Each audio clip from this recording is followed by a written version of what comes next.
Japan और उसके security इत्तेहादी रियासत-ए मुत्तहिदा ने 28 जुलाई को चीन को इंडो पैसिफिक खित्ते और इससे आगे सबसे बड़ा स्ट्रेटेजिक चैलेंज के तौर पर इकट्ठा किया, क्योंकि उन्होंने बेहतर इंटरऑपरेबिलिटी को फरोग देने के लिए अपनी सबसे अहम दिफाई तब्दीली की नकाब कुशाई की। ये इस वक्त सामने आया जब जापान के वजीर खारजा यूको कामिकावा और वजीर दिफा मनोरू किहारा ने अपने अपने अमरीकी हम मनसबों मिस्टर एंटोनी ब्लिंकन और मिस्टर लॉयड ऑस्टिन से टोक्यो में नाम निहाद 2+2 मुज़ाकरात के लिए मुलाकात की। क्वार्टेट ने एक मुश्तरका बयान में चीन पर इल्ज़ाम लगाया कि वो दूसरों की कीमत पर अपने फ़ायदे के लिए बैन अल-अक़वामी निज़ाम को नई शक्ल देने की कोशिश कर रहा है,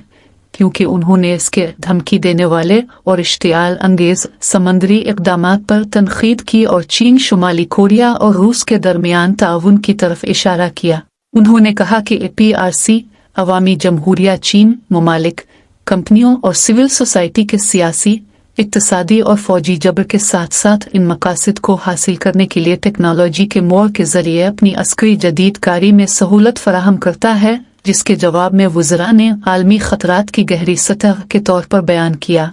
वाशिंगटन ने कहा कि वो जापान में अपने फ़ौजी कमान के ढांचे को बेहतर बनाएगा और जापान में अमरीकी हथियारों की पैदावार को मजबूत बनाएगा।